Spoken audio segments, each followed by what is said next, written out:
It's finally here! For the first time since 2004, we now have a new study in Sweden looking at the statistics between all convicted rapists and their ethnicity.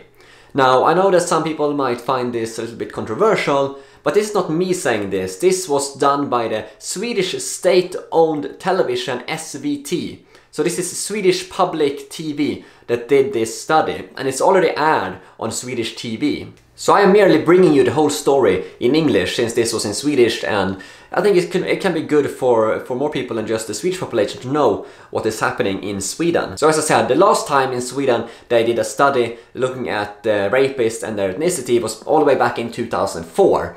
Since then they haven't done it because it hasn't been considered politically correct. But now, just weeks ahead of the upcoming elections in Sweden, Swedish State-owned TV, SVT, has published a documentary looking at all of the convictions of rapes the last 5 years in Sweden, going through all the cases, and this is what they found. So in the last 5 years, between 2012 and 2017, 843 people were convicted of a rape or attempted rape in Sweden. One of these people was a woman, and the rest, 842 of them, were all men. Out of these 843 people, 197 of them were born either in the Middle East or in Northern Africa. 134 were born in the southern of Africa. 96 other people were born outside of Europe in various different countries. Or if you look at this in percent, 58% of all convicted rapists the last 5 years in Sweden were born outside of Europe. And when it comes to gang rapes, the same figure goes up to 74.5% of all convicted gang rapists were born outside of Europe. 85% of all convicted assault rapists in Sweden were born outside of Europe. Now, assault rape in Sweden is classified as, if someone is out walking on the street and attacked by a random stranger, that's classified as an assault rape. And so 85% of, in those cases, the perpetrator was born outside of Europe. According to Swedish media, one country that particularly stands out in the statistics is Afghanistan. So if you look at the number of gang rapes, there was a total of 94 people that were convicted of this particular offense. 18 of them came from Afghanistan. One thing that has been pointed out of this study is that they only looked at where a particular person was born, not their background. So there could potentially be people who have a migrant background that are in these statistics but aren't showing up in these numbers because they only looked at where a person was born. We simply don't know because we don't have the data for that from this study. And one thing that is really striking to me, looking at the number of people that have been convicted for these crimes, is the insane low conviction rate that we have in Sweden. It's worse than I could have imagined. If you look at the year 2016, for example, there was 190,000 sexual crimes reported to the Swedish Bureau of Crime Statistics, BRÅ, and a whopping 6,715 rapes were reported, but only 142 people were convicted. This is an insane low conviction rate. What's going on?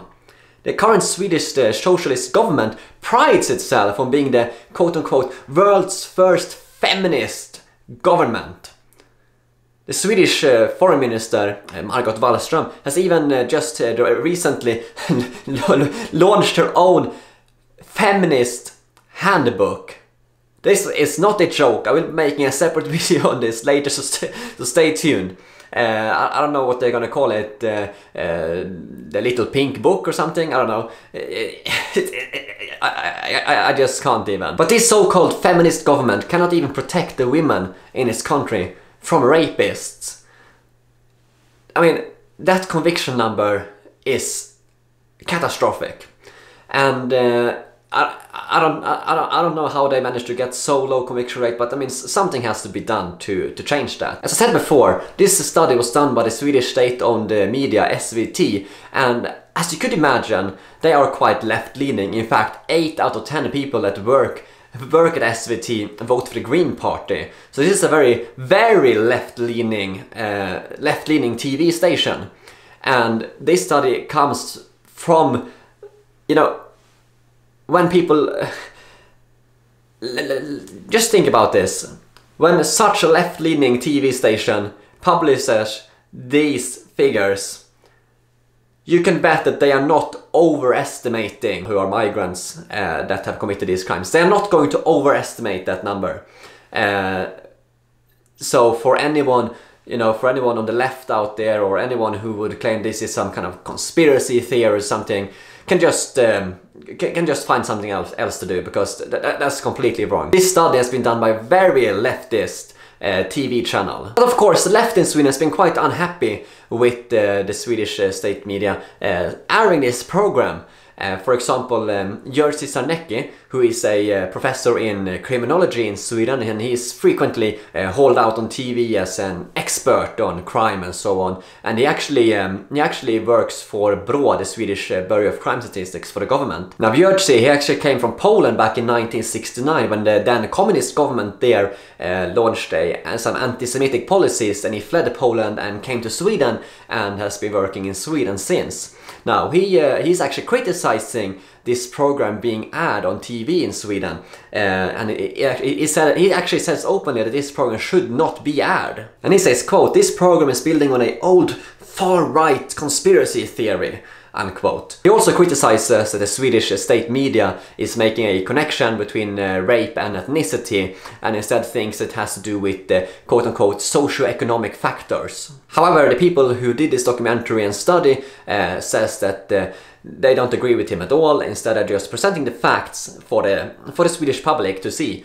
and they're not there to make any decisions on or any conclusions. They're just trying to present the facts about what is actually happening in Sweden, and they are right. That is what they're doing. They have just presented the facts, the statistics.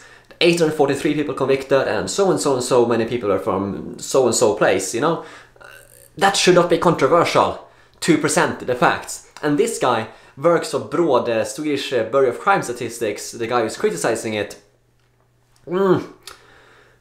Something doesn't feel right here.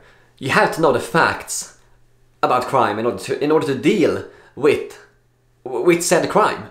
You know, many people have been pointing this out for a long time, that there's something deeply wrong in Sweden. Sweden has a rape crisis. Something is deeply wrong with the number of people being attacked in this way in Sweden, and it has coincided with the very big increase in mass migration. Many people on the right have been talking about this for a long time, and people on the left have just been calling them conspiracy theorists and racist and whatever buzzwords you could think of, you know. But it turns out that they were right. Confirmed by Swedish state media's own research, which is a far left TV channel itself. You really got to think what's going on here. And you know, the upcoming Swedish elections here is just in a few weeks actually. And it's going to be very interesting to see what happens. It looks like the right-wing parties will be doing very well in the upcoming elections. The Swedish Democrats will very likely win the election, and there's also another right-wing party called Alternative for Sweden who are more right-wing than Swedish Democrats, and it looks like they will get quite a lot of the votes as well for being a new party. They're looking at around 4% of the vote, and they actually just formed earlier this year. So it's clear that the Swedish people are sick and tired of what's happening in their country. What do you think about this, guys? Make sure to leave your comment below, hit the like button, make sure to subscribe to my channel if you haven't done so already, and hit the notification bell to get notifications whenever new videos come out. And make sure to share this video all over social media, all over the internet, because surprise, surprise, the international mainstream media have not been reporting on this story. It's only been a big news in Sweden, but completely quiet in the rest of the world, because it doesn't fit the liberal agenda. So make sure to share this all you can to get the truth out there. It's really important. And if you found this information useful, it would be a great help if you want to support my work. I'm not bought and paid for like the mainstream media, that's why I can bring you these stories. So I have over 40,000 subscribers on YouTube now. I'm so thankful for you guys, you're really the best. And if only 1,000 of you support me with only $1 per month each, that'd be enough to help me keep going and producing more content like this. And I also have some stuff coming up here in Norway the next coming weeks, which will be very interesting. So if you want to support my work at all, that is highly appreciated. Thanks so much, guys, and I'll see you later. Huge thank you to my special Patreon supporters. I couldn't have done this without you. I really appreciate your help, guys.